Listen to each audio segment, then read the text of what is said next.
Tuesday, September 2nd at thesportseye.com. Well, first week of college football is behind us.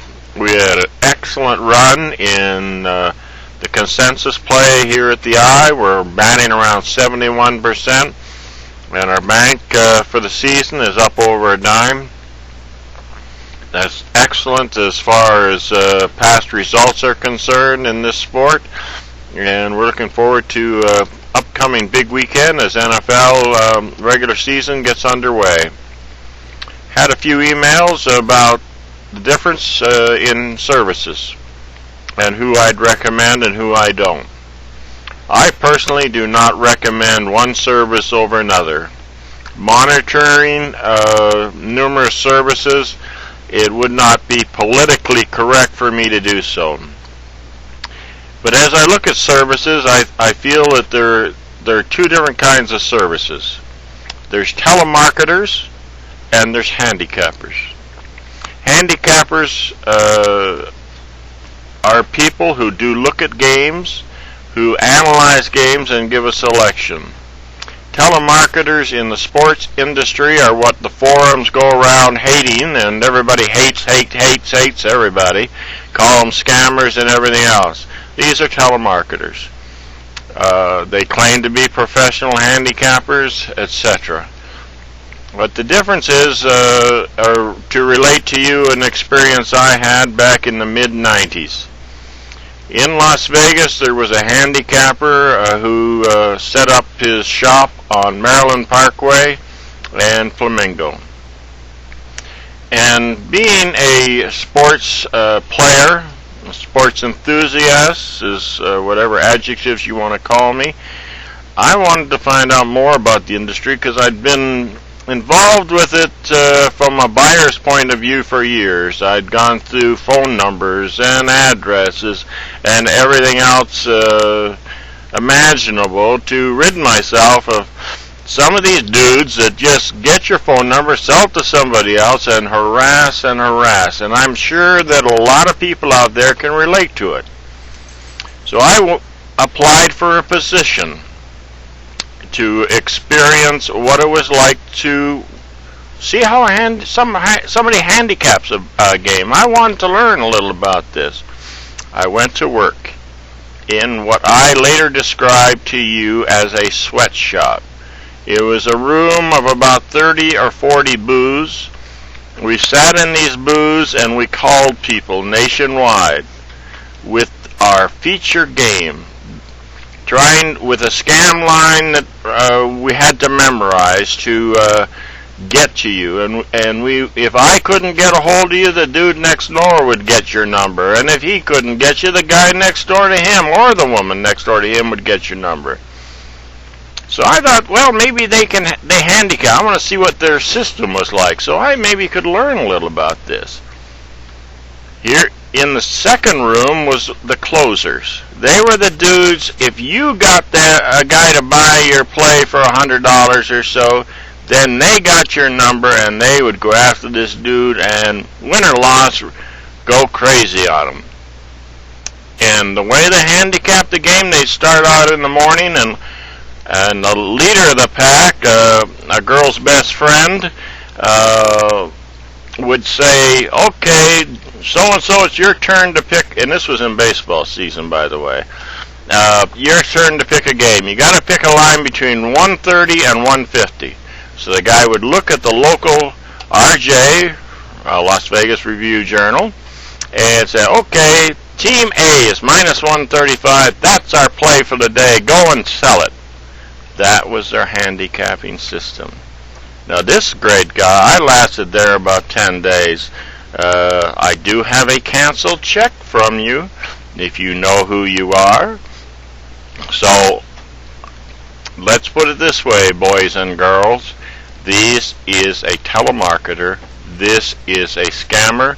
This dude is still live and operating and is on the internet to this day. Anyway, this is how they work. Now, I am not going to sit here and say, join this one or don't join that one. do your research. Find out what you're dealing with. What are we dealing here? We got people on the internet, handicappers, who say they're world champion. You other guys say, I'm number one in the world. Where do you get this bullshit from? Where was this conference or this big championship game that made you king of the world or world champion? Or who was invited? Where were the playoffs? How do you come up with these kind of names? You know, this sweet talk really, really can get to you.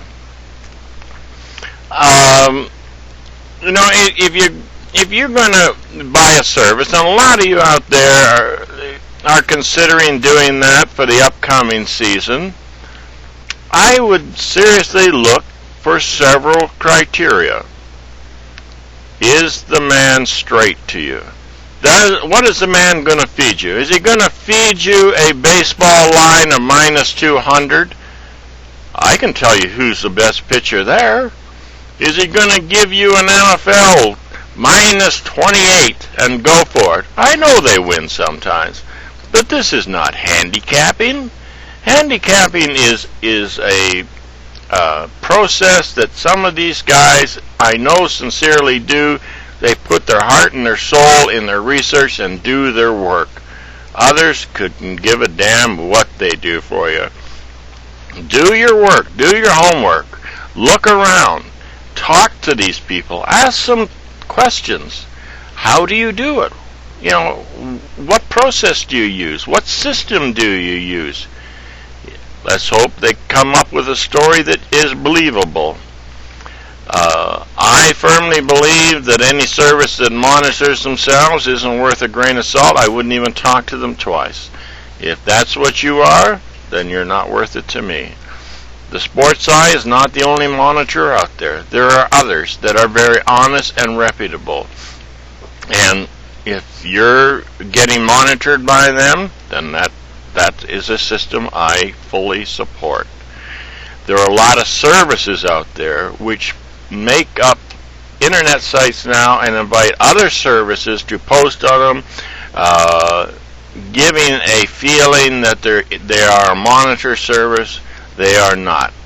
They are nothing more than a multi-service post board. I go to one site and they got records up there that are monstrous. Some guy I saw the other day was something like 99-2 in the last 100 games or whatever it was. You know, I remember the day when I put up $10,000 to any service that could be monitored at the Sports Eye for a football season, posting 5 plays a week, and could do over 70%. I was willing to do that at one time. I never had any takers, not one. So you go from there.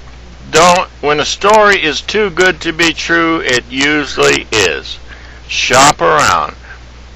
Look for the monitored services. Look for the guy that comes straight from the hip, that works, not a telemarketing sweat room.